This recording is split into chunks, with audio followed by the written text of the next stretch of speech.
What's up? Kani nga video kay inspired ni siya sa usa ka famous food vlogger sa Facebook, which is si AG Dinoros or AG the Explorer. For today's bida-bida, maghimo ta karon og pizza with no oven bake kay atong gamiton is pugon ni nanay.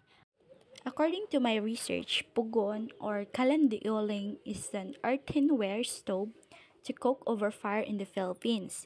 It can be used with charcoal or wood feed through the hole in the front and the palayok placed on the top.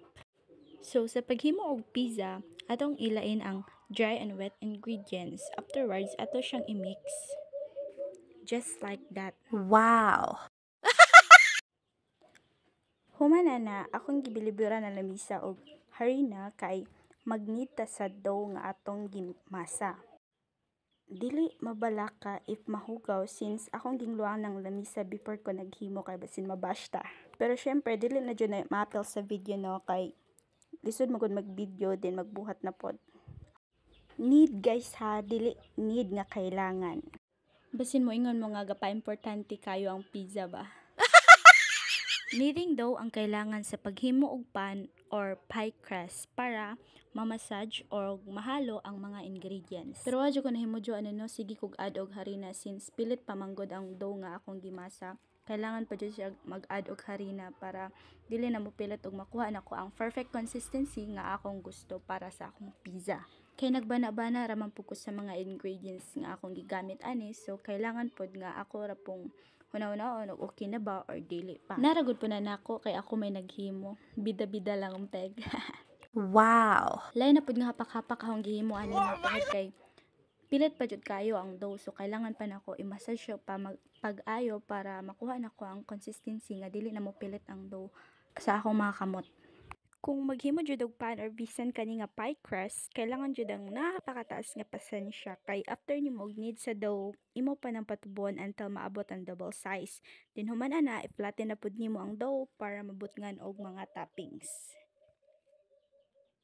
Karon kay dili naman mamilit ang dough, so ato nating i-set aside. Unya hulaton ang dough nga mo double size. Sa toppings natay tomato sauce, ham, pineapple, and cheese. Paglabay og pila ka minuto na atong dough is natubo na sad, so we need to flatten that and afterwards transfer it into a pan.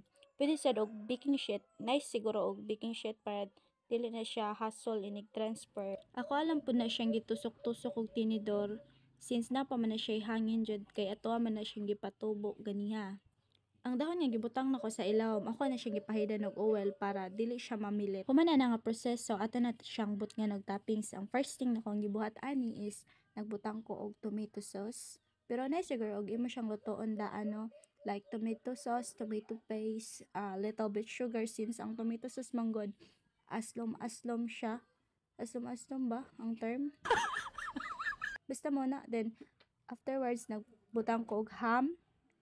Human sa ham is akong gi-adan og pineapple. Pero nakalipat ko, before din na ako nagibutngan og toppings, ako pa na siyang giluto sa pugon, ang dough, para mo tubo gamay ang atong dough. Then maluto pod. Then human na is nagkagod ko og cheese. Eden cheese akong gamit since mo available na ko. But much better if maggamit mo og quick melted cheese like mozzarella cheese. Ani dapita nakasala na ni siya sa pugon nga akong gigamit para lutuan. Chada, finished product. Picture muna bago sa kuna.